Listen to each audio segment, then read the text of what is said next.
오전 시간에는 본문을 통해서 예수님이 오신 이유를 살펴보았습니다. 이 시간에는 본문 속에 담긴 하나님의 교훈을 찾고 함께 나누려고 합니다. 이 말씀 속에 우리를 향한 어떤 교훈이 있습니까? 첫째로 사람은 누구나 다 죽습니다. 누구에게나 죽을 때는 옵니다. 본문에 두 사람이 나오죠. 한 부자와 거지입니다. 부자는 당시에 아주 화려한 삶을 살았습니다. 권세와 부를 상징하는 자색 옷은 권세를 상징하고 고운 베옷은 부유함을 상징하죠. 그런 옷을 입었습니다. 날마다 화롭게 즐기며 살았습니다. 럭셔리하게 살았습니다. 삶을 인조이하면서 살았습니다. 거지는 그와 대조적인 삶을 살았습니다. 헌대를 하려며 그 부자의 대면에 누워 있습니다. 부자의 상에서 떨어지는 것으로 배를 채워보려고 했습니다. 심지어 개들이 와서 그 헌대를 핥았습니다. 대궐 같은 집안에서 거들먹거리며 사는 사람과 그 집 문 앞에서 개들의 핥음을 받는 사람 아주 대조적이죠. 그런데 그런 시간이 영원하지는 않다는 것입니다. 외모의 평준화가 옵니다. 20대, 30대는 예쁜 사람, 잘생긴 사람, 건강한 사람, 통통한 사람 이런 구분이 있어도 시간이 지나고 50대, 60대, 70대 하면 외모의 평준화가 옵니다. 또 생명의 평준화가 옵니다. 누구는 건강하고 누구는 약하고 그래도 세월이 지나면 다 그 생명이 노화되고 병들고 약해집니다. 지금 자랑하는 크고 화려한 집이나 아름다운 옷이 자기와 아무 상관이 없는 때가 온다는 것입니다. 저번에 우리가 연극할 때 로드리게스 인도 여배우가 말한 것처럼 집에 뭐 좋은 차가 있어도 나하고 상관없고 집에 좋은 옷이 있어도 나는 지금 환자고 걸치고 나하고 아무 상관없는 그런 시대가 옵니다. 상다리가 휘어질 정도로 산의 진배를 쌓아놓고 먹었든지 아니면 아무것도 먹지 못하고 오히려 개에게 그 상처가 먹혔든지 그랬던 때는 다 지나가고 마침내 인생의 마지막이 온다는 것입니다. 어릴 때 소꿉장을 하던 생각나죠. 바깥에 나와서 동네 아이들끼리 놀면 해가 저물면 어머니가 저녁 다 됐다 부르면 집집마다 굴뚝에 연기 나고 서산에 해가 넘어가고 그러면 손 털고 집으로 가는 것과 같이 나그네 인생 살던 사람들은 인생에 해가 저물면 아버지 집으로 돌아가야 되는 것입니다. 사람이 죽으면 없어지는 것이 아닙니다. 육신은 땅에 묻지만 그 영혼은 낙원이나 음부로 갑니다. 부자는 장례식도 거창하게 치렀겠죠. 요즘도 조선시대 왕들 무덤 그런 거 가보면 홍살문이 있고 또 그 안에 의로가 있고 재관에 가는 길이 있고 그 다음에 문인석 있고 무인석 칼가지 무인석 돌 있고 그 다음에 동물석도 있습니다. 우리나라에 코끼리 기린 잘 하는데 근데 이제 위험을 나타내기 위해서 코끼리 모양 기린 모양 이런 짐승들 상이 이렇게 있습니다. 그러나 그런 것들은 사실 죽은 자의 영혼과는 아무 상관이 없습니다. 살아있는 사람들이 고인의 덕을 기리고 예를 갖추거나 또 후손들이 자기 조상을 자랑하려고 그렇게 자기들에게 교훈 삼으려고 또 자기들에게 복은 될지언정 죽은 자의 영혼에는 어떤 유익도 주지 못합니다. 육신은 죽으면 곧 부패하기 시작합니다. 황천길 갈 때 노자하라고 돈을 거기 넣어주어도 그 영혼에게 도움이 안 됩니다. 또 저승길 친구하라고 생사람을 순장해도 그들이 친구가 되어줄 수 없습니다. 애매한 생명만 주겠다는 의미입니다. 부자도 거지도 다 죽습니다.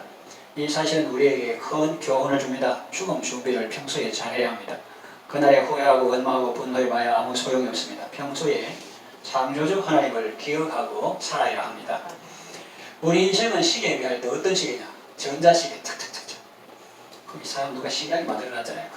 이 구조에다가 1, 2, 3, 4, 5, 6, 7, 8, 9, 10 다 나오니까. 근데 그런 전자시계도 아니고 일반 원판 시계도 아니고 원판 시계는 사람을 헷갈리게 합니다. 왜냐하면 자꾸 돌더라.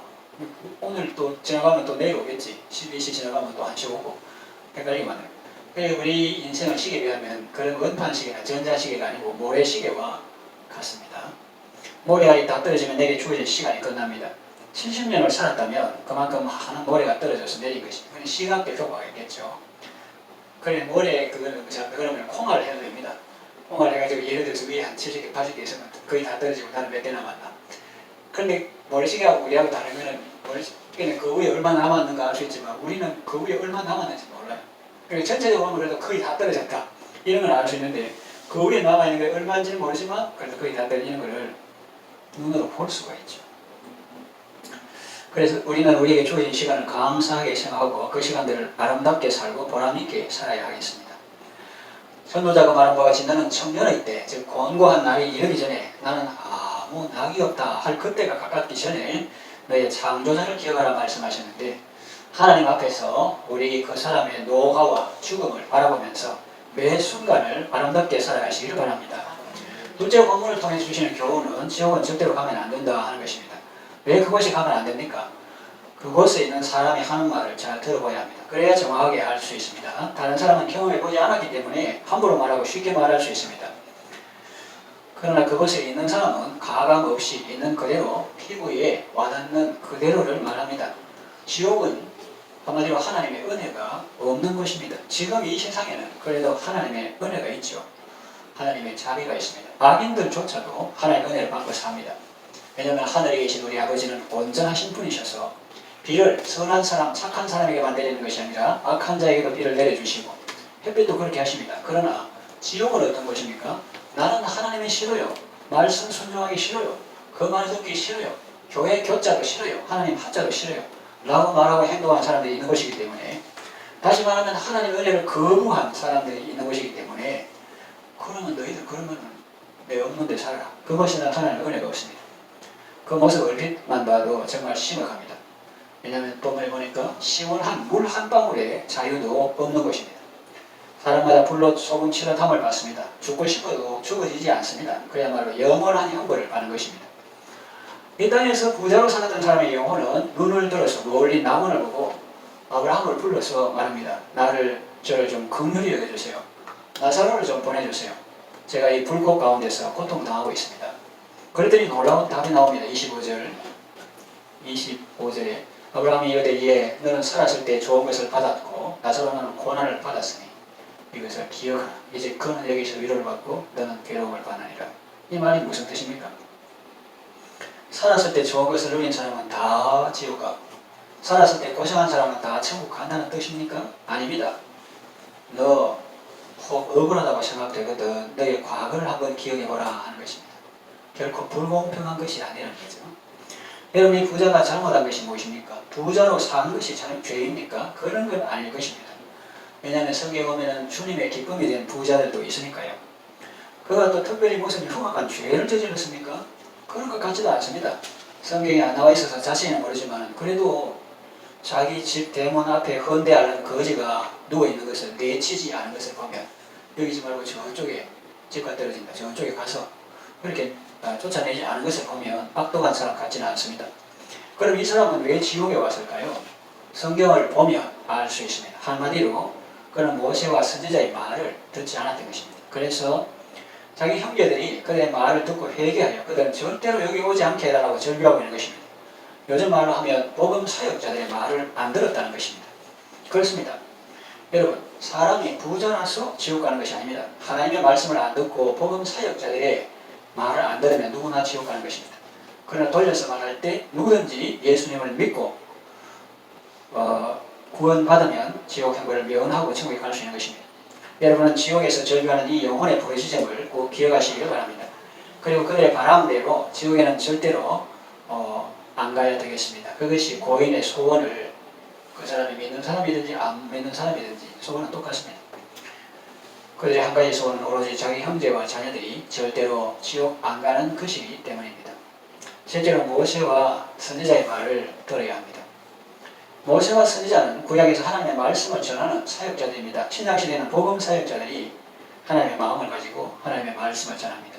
그들의 말을 들으라는 것입니다. 이 말은 그들의 말을 들으라 할 때 이 말을 그저 한 귀를 듣고 한 귀를 흘러버리라 그런 뜻이 아니죠.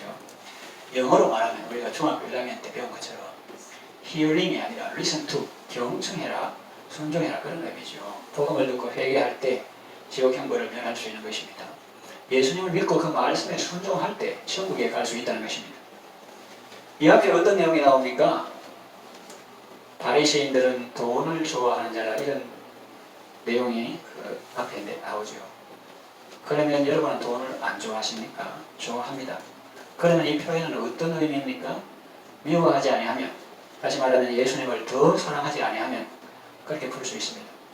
그러니 돈을 좋아하더라도 예수님을 더 좋아하고 예수님을 더 사랑해야 하겠습니다. 예수님보다 돈을 더 좋아하면 이 부자와 같이 되는 것입니다. 예수님을 믿으면 왜 구원을 받을까요? 그것은 예수님이 나의 죄값을 대신 치르셨기 때문입니다. 털어서 먼지 안 나는 사람 없죠. 하나님의 심판대 앞에서 그 지극히 거룩한 법과 지극히 공평한 것, 줄여서 지공법, 지성법이라고 하는데 그 잣대를 듣게 되면 제대로 통과할 사람 한 사람도 없습니다. 의인은 없나니 하나도 없으며 하는 말씀과 같아요. 모든 사람이 죄를 범하였습니다. 사람이 죄 때문에 멸망하고 지옥 간다. 맞는 말입니다. 그러나 좀 더 정확하게 말하면 무엇입니까? 하나님의 은혜를 거부했기 때문에, 다시 말하면 예수님을 믿지 않았기 때문에 멸망하고 지옥 갈 것입니다. 죄인은 벌받는 것이 인지상정입니다. 예수님이 그렇게 만드신 것이 아닙니다. 자문 말씀과 같이 사람이 미련함으로 자기 길을 굽게 가고 나중에는 여호와를 원망한다는 말이 있습니다. 죄는 자기가 짓고 하나님을 원망하는 사람이 있습니다. 아닙니다. 분명히 해야 합니다. 그럼 죽이고 멸망시키는 일을 누가 하나? 예수님 말씀하셨죠.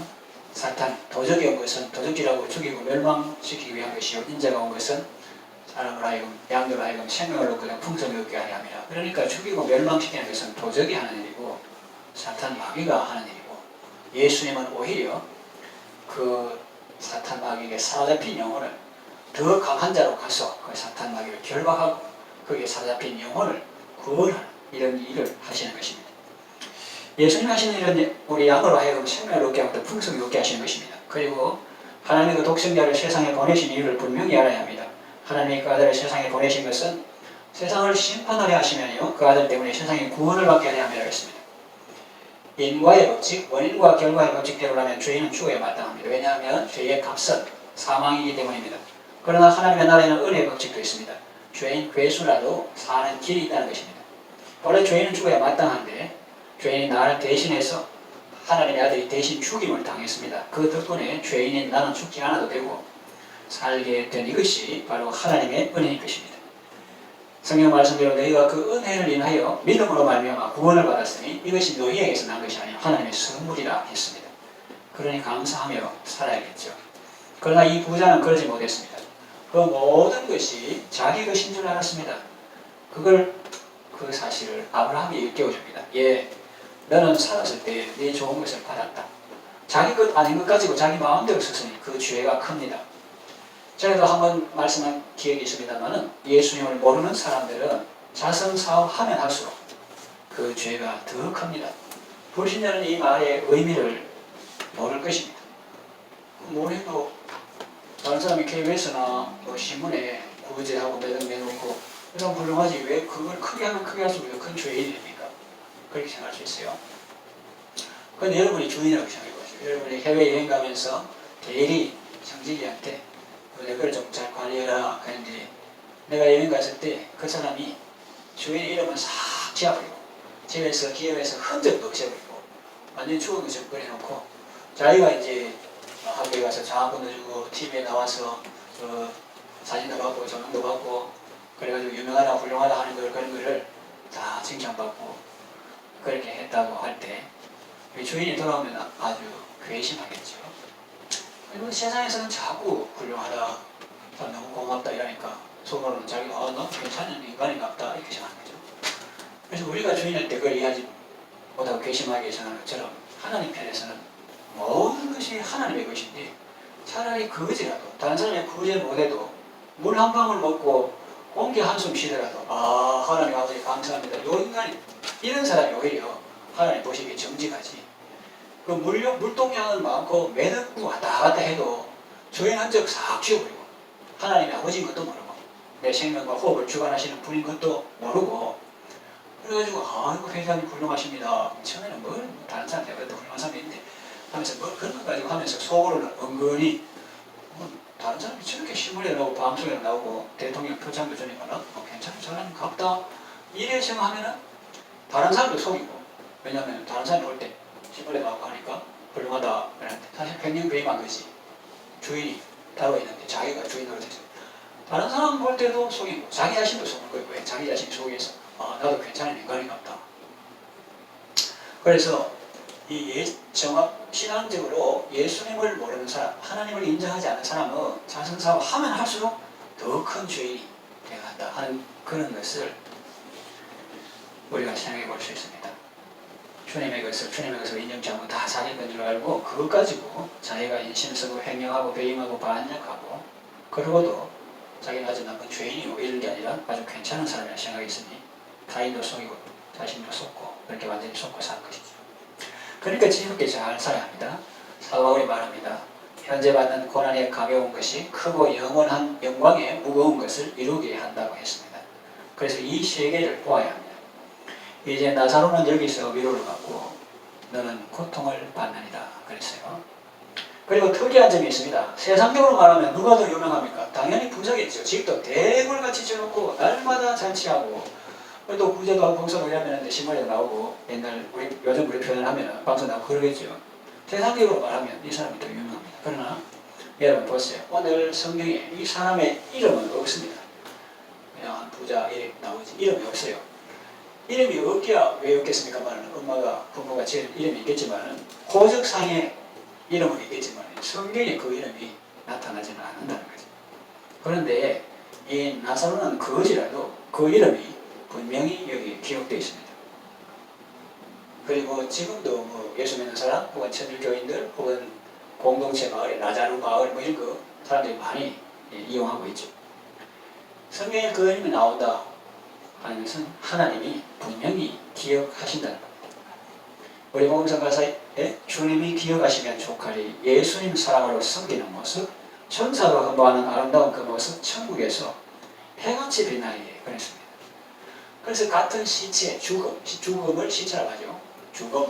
죽음인데 여기는 뭐 죽은 다음에도 영하고 아주 뭐 좋은 옷으로 좋은 관을하고 봉분도 뭐 이렇게 하고 이 사람은 시체도 너무 누추하고 초라한 죽음이지만은 그러나 사람들이 모르는 비밀은 영적인 눈을 보면 천사들에게 받들렸어.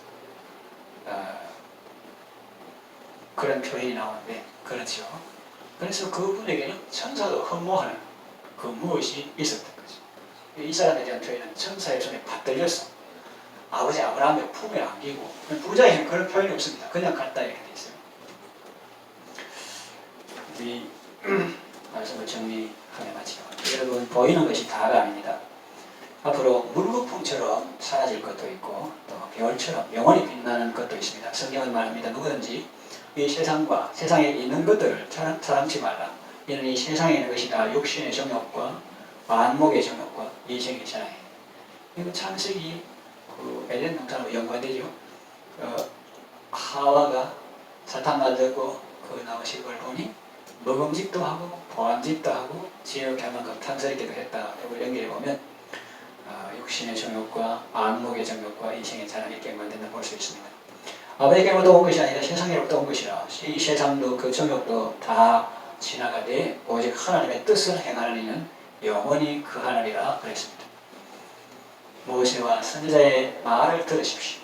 복음을 듣고 순종하십시오. 하나님의 뜻을 행하여 영원히 거하는 삶을 사십시오. 예수님을 믿고 구원받은 감격 속에서 감사와 사랑의 삶을 사십시오. 천사들이 받들고 주님이 기억하시는 아름다운 성도의 삶을 살아가시길 바랍니다.